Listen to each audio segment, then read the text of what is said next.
हारिस रऊफ ने मना कर दिया, ऑल्दो वो मुकम्मल तौर पर फिट हैं। तो इस पे बड़ी बातें चल रही हैं। इसमें दो पॉइंट्स हैं। एक तो ये कि एक तरफ हम कहते हैं कि हारिस रऊफ जो हैं वो T20 प्लेयर हैं, उनको वनडे में खिलाया जा रहा है और फिर उनसे टेस्ट खेलने की एक्सपेक्टेशन रखते हैं, और दूसरी तरफ ये कि क्या एक सेंट्रल कॉन्ट्रैक्टेड प्लेयर ये पिक एंड चूज कर सकता है कि वो क्या खेलना चाहता है क्या नहीं। क्या ये हारिस की तरफ से गलत फैसला है? आप कैसा देखते हैं? देखिए, बहुत ही ट्रिकी सिचुएशन है हारिस रऊफ को लेकर। देखिए, मैं समझता हूँ कि दोनों ही अपने अपने अपने राइट पर जो हैं वो सही बात कर रहे हैं। हारिस की पहले बात कर लेते हैं, पीसीबी की बाद में बात करते हैं। देखिए, हारिस जो अगर कह रहे हैं कि वो फिजिकली तैयार नहीं है लॉन्गर फॉर्मेट के लिए, तो एज अ फास्ट बॉलर मैं बता सकता हूँ कि अगर आप देखें लंबे स्पेल नहीं कर सकते और सिर्फ आपने बॉलिंग ही नहीं करनी। आप देखें 5 दिन का टेस्ट होता है, आपने 2 दफ़ा जाना है, फिर फील्डिंग आपने 90 over.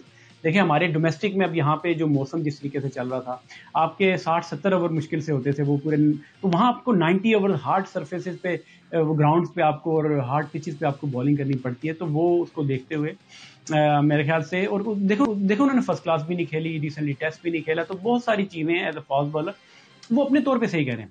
Where as Pakistan cricket board भी अपने हिसाब से सही कह रहा है कि देखें, जब आपको सेंट्रल कॉन्ट्रैक्ट आपको दिया जाता है, मैं थोड़ा सा और पीछे चला जाता हूँ, मैं आपको यहाँ पे बल्कि एक बड़ी अच्छी एग्जांपल दे देता हूँ। मैं मिकी ऑर्थर से मेरी जब फरवरी में या मार्च में मुलाकात हुई थी बॉलिंग कोच के लिए, तो मैं उस टाइम उसने मुझसे पूछा था कि आपके प्लान वगैरह, तो मैंने ये उस टाइम बल्कि ये चीज़ मेंशन की थी उस टाइम।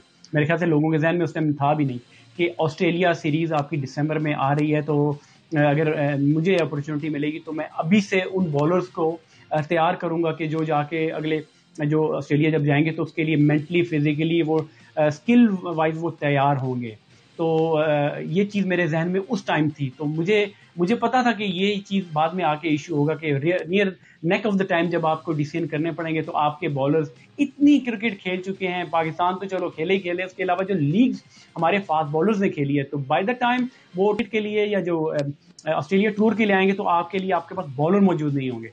तो मैं ये चीज़ मेरी उस टाइम बात हुई थी, तो वो अब चीज़ हमें नज़र आ रही है। तो पाकिस्तान क्रिकेट बोर्ड को अपना जो they have to put their foot down now, कि जो पाकिस्तानी प्लेयर्स जो ये लीग्स खेलते हैं, देखिए उनको हैंडसम मनी दें, अच्छा कॉन्ट्रैक्ट दें, मैच फीसिस अच्छी दें, ताकि वो दूसरी तरफ इंडिया की एग्जांपल आपके सामने है।